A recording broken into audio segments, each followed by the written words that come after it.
journal vous est offert par le FPI, Fonds des promotions de l'industrie, votre partenaire privilégié pour la réussite de vos projets.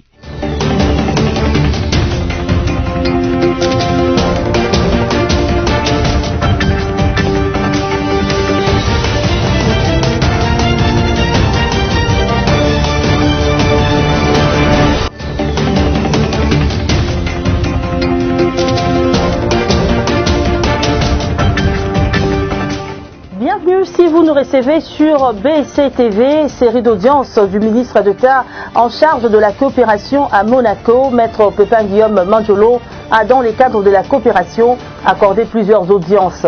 Les jeunes frères de l'ancien président de la RDC, le gouverneur de la province du Tanganyika, Zoé Kabila, n'a jamais prononcé des propos outrageants envers l'actuel président de la République, précision de sa cellule de communication. Et puis les tombes qui servent de salle de bain pour certaines femmes quinoises, preuve à l'appui de vidéos sur les réseaux sociaux. Bienvenue encore une fois. La délégation de la Banque mondiale africaine de développement, conduite par l'administrateur de la RDC à la BAD, Freddy Matungulu, a eu une séance de travail avec la vice-premier ministre, ministre du Plan, Élisée Minembwe, ainsi qu'avec d'autres membres du gouvernement Ilunkamba. Au cœur de ces rendez-vous, la situation économique et sociale du pays, pour ne citer que celle-là. Josué Kalamba nous en parle. En mission de consultation en RDC depuis samedi 2 novembre 2019, l'administrateur de la République démocratique du Congo au niveau de la Banque africaine de développement BAD, Freddy Matungulu, a eu une séance de travail avec la vice-premier ministre et ministre du Plan, Élisée Minembwe. Dans la salle de réunion, professeur Mulumba Lukoji du ministère du Plan, Élisée Minembwe a remercié la BAD pour tout son appui apporté dans le développement de la RDC, particulièrement dans le domaine des statistiques. Elle a également demandé à la BAD d'augmenter davantage son appui au pays pour accompagner la nouvelle vision du chef de l'État sur la réduction de la pauvreté. Au sortir de la réunion, Freddy Matungulu a affirmé devant la presse que sa mission consiste à s'enquérir de la situation économique et sociale du pays et surtout à connaître les priorités du gouvernement en matière de politique économique et sociale. Nous sommes venus nous enquérir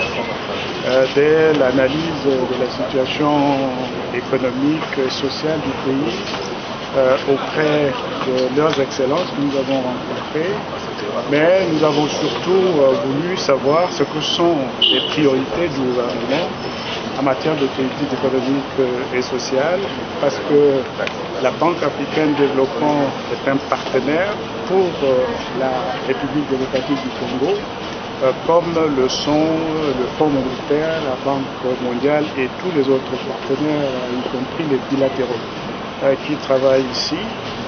Notre vocation, c'est d'accompagner le gouvernement dans son effort de développement du pays, mais nous ne pouvons le faire qu'en restant en conformité avec les priorités du gouvernement lui-même.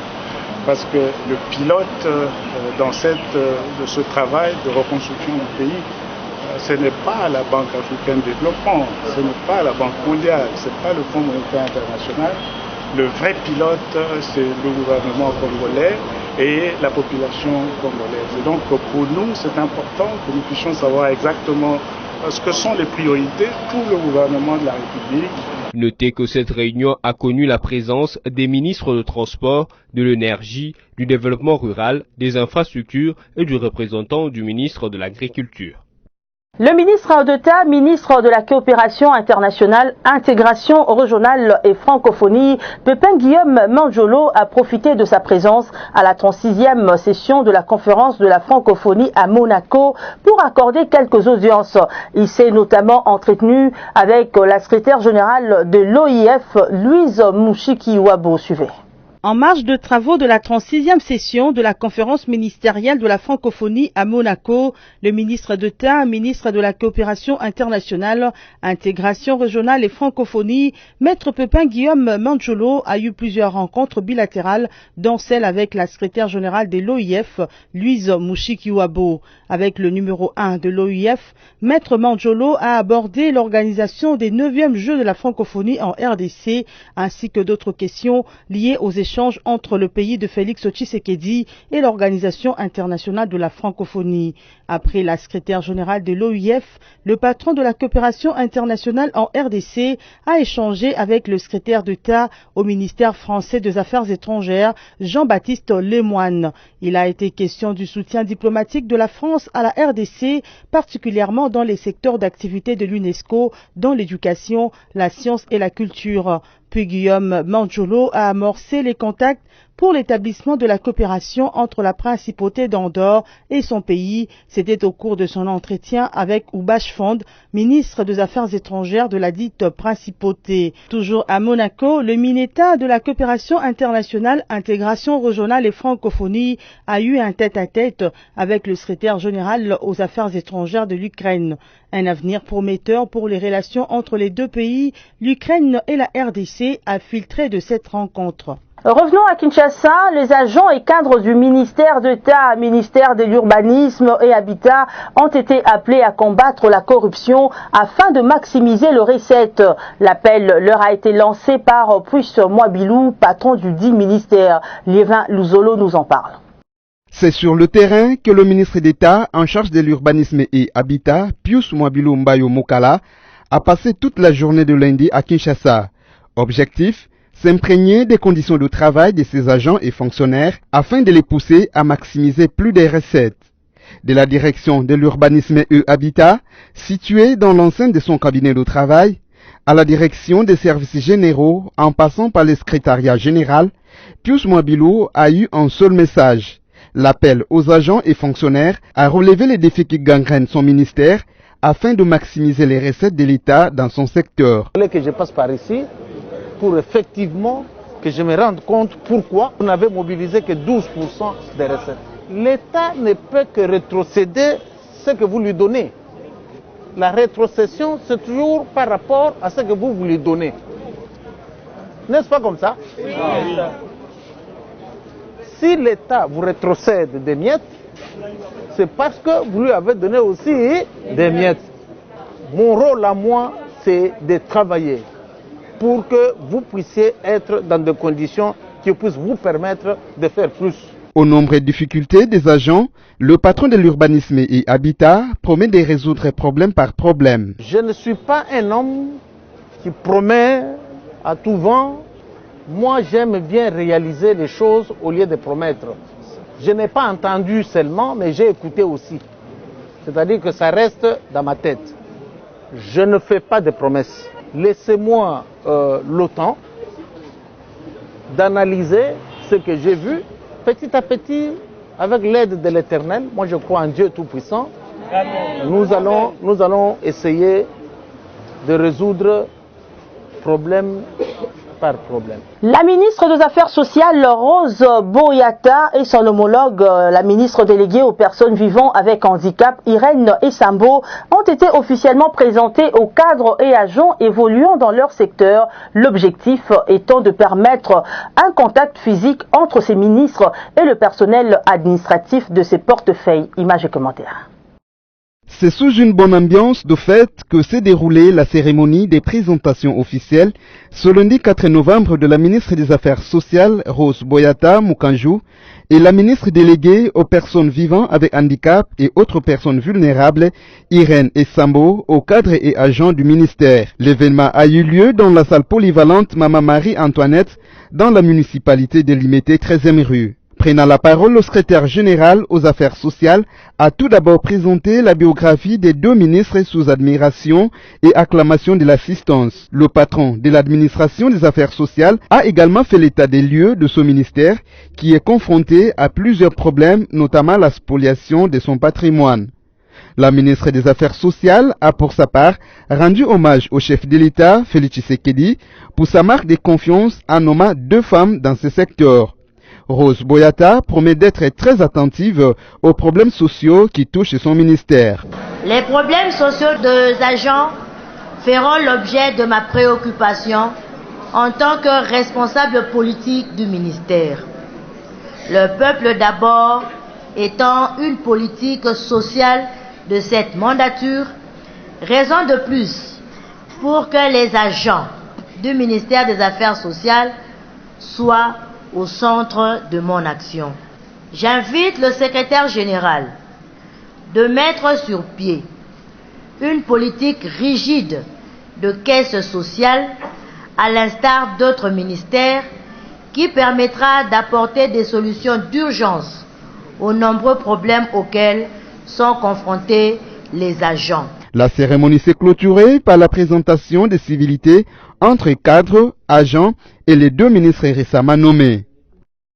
Joseph Kabila en route pour la scène politique congolaise. L'annonce de son retour fait frissonner certains pour de raisons qu'eux-mêmes maîtrisent. Un analyste politique, Albert Echumba, a donné son point de vue au micro de votre rédaction. Suivez. Le retour de l'ancien chef d'État congolais Joseph Kabila Kabange sur la scène politique fait encore polémique. De réactions fusent de partout. Pour certains, il n'est pas important que Kabila refasse surface. Il a marqué son temps, plus besoin de revenir. Mais d'autres voient les choses autrement, comme cet analyste politique Albert Echumba, qui encourage les prédécesseurs de Félix Tshisekedi de retourner sur la scène politique et demande à d'autres de profiter de l'expérience de l'ancien président de la République pour le bien de la nation. Moi, je suis même étonné que ça soulève un débat, parce que quand on est un homme politique, on n'est pas amené à quitter la scène politique. Et je suis même d'avis d'un journaliste qui a publié son article en disant « Kabila, le muet qui fait beaucoup de bruit ». Il ne parle pas, il n'a jamais parlé, mais en tout cas, il fait beaucoup de bruit. Le retour, quand on a été aux affaires pendant 18 ans, doit-on considérer qu'une personne comme ça, une manne comme ça, peut rester silencieux sans contribuer à l'action politique?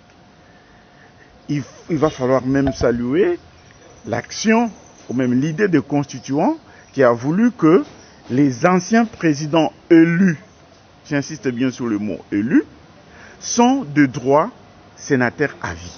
Au sujet de la rumeur selon laquelle les sénateurs Joseph Kabila Kabange se présenteraient en 2023 pour un nouveau mandat présidentiel, Albert Echumba demande de la patience, encore de la patience à la population. Le nouveau président élu n'a même pas encore fait une année. On est en train de parler déjà de 2023 comme si on avait peur de quelque chose. De réactions continuent de pleuvoir, mais aucune n'arrêtera le chemin déjà emprunté par JKK de retourner sur le miroir politique. Rendons-nous en province. Le gouverneur de la province du Tanganyika, Zoé Kabila, n'a jamais tenu de propos outrageants envers le chef de l'État. Félix Tshisekedi Tshilombo, s'est démenti, a été rendu public par la cellule de communication du gouverneur Zoé Kabila à travers un communiqué de presse. Suivez. Zoé Kabila, gouverneur de la province du Tanganyika, croit au pouvoir du président Tshisekedi et le respecte en tant que chef de l'État. Telle est la substance du communiqué signé par Mathias Makolovera, responsable de la cellule de communication du gouverneur du Tanganyika, en guise de démenti aux propos outragés vis-à-vis du président Félix Tshisekedi qu'on lui a imputé. Depuis un certain temps, les informations circulent sur la toile selon lesquelles le gouverneur Zoé Kabila critiquerait les voyages qu'effectue Félix Tshisekedi. À ce propos, Mathias Makolovera a souligné que Zoé Kabila n'a jamais et ne pourra jamais faire une déclaration de ce genre. Selon ses proches de Zoé Kabila, ce qui est mis sur la toile n'est qu'un message de provocation dans la mesure où les auteurs restent dans l'anonymat. Pour mettre fin à cette aventure de mauvais goût, les chefs de la cellule de communication du gouverneur Zoé Kabila demandent à leurs auteurs de cesser leurs activités pour ne pas faire l'objet de poursuites judiciaires. Dans son combat pour l'avènement d'un état de droit en République démocratique du Congo, les sénateurs Bahati Lukwebo, autorité morale de l'AFDC, a appelé le dissident à créer leur propre parti politique. Il a fait cet appel lors de la célébration du 9e anniversaire de son parti. Srin Soulambi Mukenge souligne. Les compromis sur le poste du rapporteur adjoint de l'Assemblée nationale attribué à l'opposition restent encore inconnus. Aux dernières nouvelles, les négociations entre le groupe parlementaire MSG7 et MLC alliés au niveau de l'Assemblée nationale sont terminées en quai des poissons. Chaque camp était resté campé sur sa position. Du côté des députés du groupe MSG7, le poste du rapporteur adjoint de l'Assemblée nationale leur revient de droit compte tenu du nombre de leurs membres dans la chambre basse du Parlement. Les élus du MLC et alliés revendiquent ces fauteuils pour des raisons d'équilibre étant donné que la fille d'Olivier Kamitatou occupe le poste du rapporteur adjoint au sein du Sénat. Les leaders de ces deux groupes, Moïse Katumbi et Jean-Pierre Mbemba, ont pratiquement botté en touche cette question. De son côté, Martin Fayoulou Madidi, qui continue son combat pour la vérité des urnes, fait de cette question les cadets de ses soucis. De ces faits face à des opposants divisés, la majorité parlementaire de la coalition FCC Cash pourrait régler la question. Rendons-nous à l'hémicycle du Palais du Peuple, poste de rapporteur adjoint à l'Assemblée nationale. Aucun compromis trouvé à ces jours par l'opposition. L'on rapporte que le violent ne s'accorde toujours pas entre le MLC de Jean-Pierre Bemba et les katumbistes Stella Hachema. Les compromis sur le poste du rapporteur adjoint de l'Assemblée nationale attribué à l'opposition restent encore inconnus. Aux dernières nouvelles, les négociations entre le groupe parlementaire MSG7 et MLC alliés au niveau de l'Assemblée nationale sont terminées en quai des poissons. Chaque camp était resté campé sur sa position. Du côté des députés du groupe MSG7, le poste du rapporteur adjoint de l'Assemblée nationale leur revient de droit compte tenu du nombre de leurs membres dans la chambre basse du Parlement. Les élus du MLC et alliés revendiquent ces fauteuils pour des raisons d'équilibre étant donné que la fille d'Olivier Kamitatou occupe le poste du rapporteur adjoint au sein du Sénat. Les leaders de ces deux groupes, Moïse Katumbi et Jean-Pierre Mbemba, ont pratiquement botté en touche cette question. De son côté, Martin Fayoulou Madidi, qui continue son combat pour la vérité des urnes, fait de cette question les cadets de ses soucis. De ces faits face à des opposants divisés, la majorité parlementaire de la coalition FCC Cash pourrait régler la question. Tout à fait autre chose dans ce journal. En attendant les bilans définitifs, le naufrage de ce lundi 4 novembre sur les lacs Kivu présente un bilan provisoire de 11 personnes portées disparues. Placide Kieselo. 11 personnes portées disparues à la suite du naufrage survenu sur les lacs Albert en Ituri ce lundi 4 novembre 2019. Au total, il y avait 22 personnes dans la pirogue qui a chaviré. Les 11 autres personnes ont-ils la vie sauve. Parmi elles, 4 femmes. Selon Steve Mugisa, président de la société civile de Kasseni, un vent violent aurait été à la base de cette catastrophe. À en croire Steve Mugisa, les 22 passagers étaient tous des nationalités congolaises. Ils revenaient du camp de pêche de Katebere où ils s'approvisionnent en poissons frais et fumés.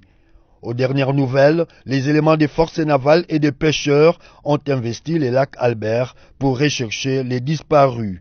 Espérons que leurs investigations aboutiront à des résultats escomptés. Les agents de la DGRK sont déployés dans les rues de Kinshasa pour les contrôles des véhicules en ordre de paiement de la vignette 2018.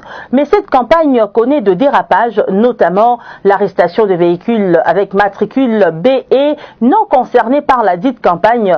Papi et Sakalezi, chauffeur, s'est plaint au micro d'Esther Pezo. Suivez. La Direction générale des recettes de Kinshasa a débuté avec le contrôle des véhicules pour la vignette 2018 depuis ce lundi 4 novembre 2019. Cette campagne concerne les véhicules achetés en 2018. Ceux achetés en 2019 ne paieront pas cette vignette. Par ricochet, les véhicules avec plaque BE aussi ne sont pas concernés par cette campagne. Fort malheureusement, les agents de la DGRK placés sur les artères de la capitale arrêtent même les véhicules en plaque BE. Papi Sakalezi, chauffeur taxi, s'en est plaint à notre micro. Biso bato ya BE tozana no bato na to komi na campagne vinette te bato bazala problème à vinette za bato ezali à partir à B C bango bakota vinette bango batindi belema na bango na kata nzela na circulation ti na boulevard kuna place to sala kuna bazo kangana ba B E to ebite so ba konjango ba osela musala ndé so bazo tinda bat na bango ba kangana ba E ba ebisa biso soki na ba B E peto kende to ke futa vinette parce que biso to zaki sur le terrain na direction na ba bi ke B E te siko to zo mona ba élément ba kangana ba B E c'est pour cela monique na yaki obligé que na ya a pa na bino ko ebisa bino ke bayo kangana bakonza bango baloba soki ke gosenga ke biso to kende ko futa to ko ke ko futa biso esenga biso to za les batika to za les be normalement na no bandité mais bazo kanga ba élément na bango sur le terrain bango kanga ba be. Ces autorités de la DGRK sont ainsi interpellées pour un bon recyclage de leurs agents déployés sur terrain.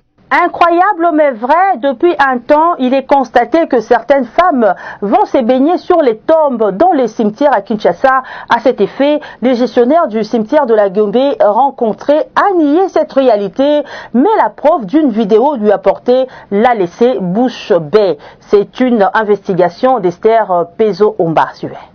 Non, c'est pas elle. Hein? C'est pas elle. Mais c'est tout. Mais est-ce qu'elle est normale ce qu'elle fait là? Mais il y a quelqu'un, il y a des hommes qui sont Le phénomène baignade des femmes dans les cimetières à Kinshasa fait couler beaucoup d'encre et des salives au sein de l'opinion. Pour en avoir le cœur net, nous nous sommes rendus au cimetière de la Gombe. Ici, l'administrateur du cimetière nie en bloc les faits. Oui, le cimetière est un placement touristique. Il y a bon. C'est un lieu public. Place où il y a un lieu public, nous avons à la place. Notre cimetière, un lieu où douche à la gâté. Et c'est un cimetière que chaque jour de lundi, tout ça la salon. Chaque jour de la salon. C'est que non, ma petite est là, on va battre matin. On a quand même question d'être comme ça, on a qu'une azwa. Biso pe ma un ma ba kanga ma bi magara. Ma yo bango ba kozwa. Papa que sur le cimetière ba kozwa ngo. Net ba zo la ma ba zo pe zo na ngam. Po ba ko ba la mbela ngo me pona ko so na za du cha ta to information à Gombe en limité. Soki mokolo muso elingi otini bato ba shioni atala ba mo atala ba 14 ngo na penda wa penda biloko na za rakate. Po awa biso to kunda ka sute. Bon ba sa ngo ba yo ko so na cimetière ba ko biso kunda sute. To maka ba kaka ba visiteur. Bon mutaho yo ko sala ko kunda soki to ko sala misala ça va. Bon ya yo ko sokola wana cadre ni. Ndimi ngo tena ni ngo penda non sur non. Mabouadosha évoque le respect que lui et ses collaborateurs ont pour le mort, mais aussi la sacralité du repos de leurs âmes.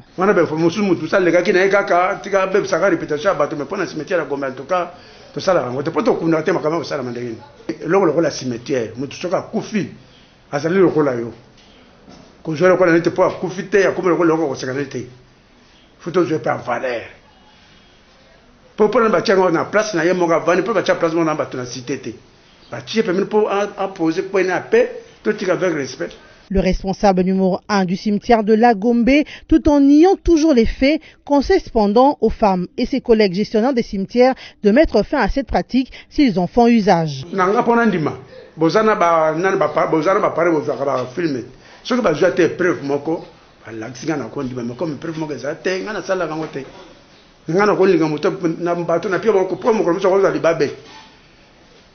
Ndenge mutu na kufi to ebite ndenge bato bakufaka to ebite soko bazozo to ebite me soko mutu akufi ndenge kena zo ebaka te nzambe mutu ebi yo ke sala bêtise ko la tom na ye o lobe ko lo ebi an batika biloko so basala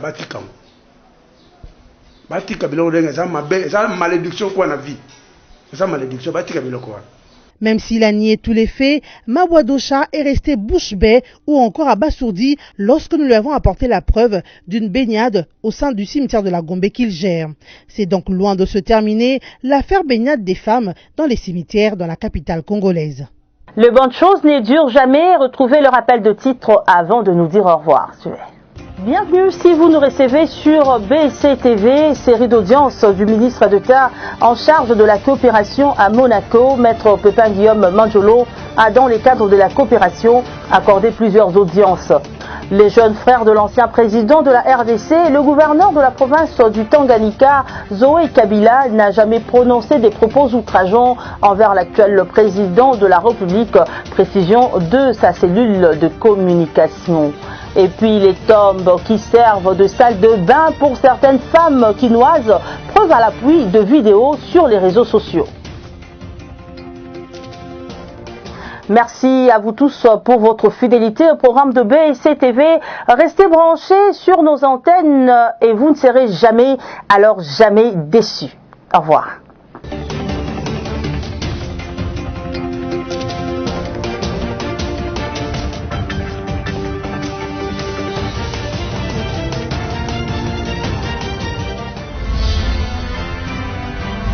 Ce journal vous a été offert par le FPI, Fonds des promotions de l'industrie, votre partenaire privilégié pour la réussite de vos projets.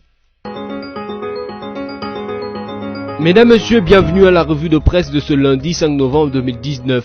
Commençons cette revue avec congovirtuel.org qui écrit « Le SINAMED exige la révocation de Dolima Kambo ». Le syndicat national de médecins du Congo, SINAMED, à travers son bureau exécutif national, vient de se prononcer à l'assassinat de l'un de ses membres et confrères médecins, l'administrateur général adjoint du centre de santé de référence Vijana, froidement abattu par un policier commis à la garde rapprochée du ministre provincial de l'Intérieur de Kinshasa.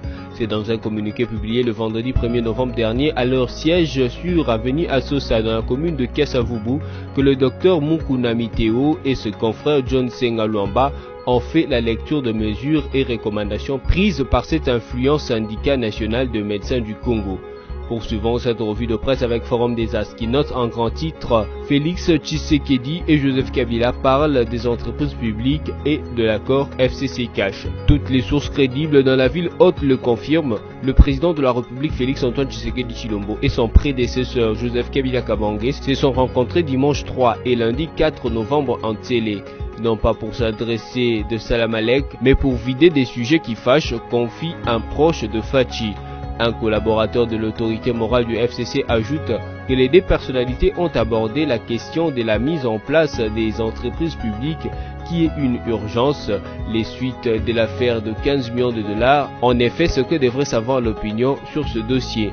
Ce n'est pas tout, il y a eu également au menu de leurs échanges l'exécution de l'accord FCC Cash où se constatent beaucoup de violations.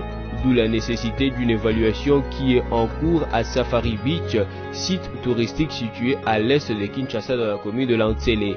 Bouclons notre ronde avec les sites de la radio Kapi qui écrit Otouélé, près de 500 ménages inondés par les eaux de pluie à Bdungu. Au moins 500 ménages sont actuellement affectés par les inondations provoquées par la pluie diluvienne enregistrée au cours de ces 3 dernières semaines dans les territoires de Dungu, situés à plus de 700 km au nord-est de Kisangani dans la province du Haut-Touélé. Déplore mardi 5 novembre l'ONG coopérative des droits humains et encadrement d'exploitants artisanaux et développement communautaire.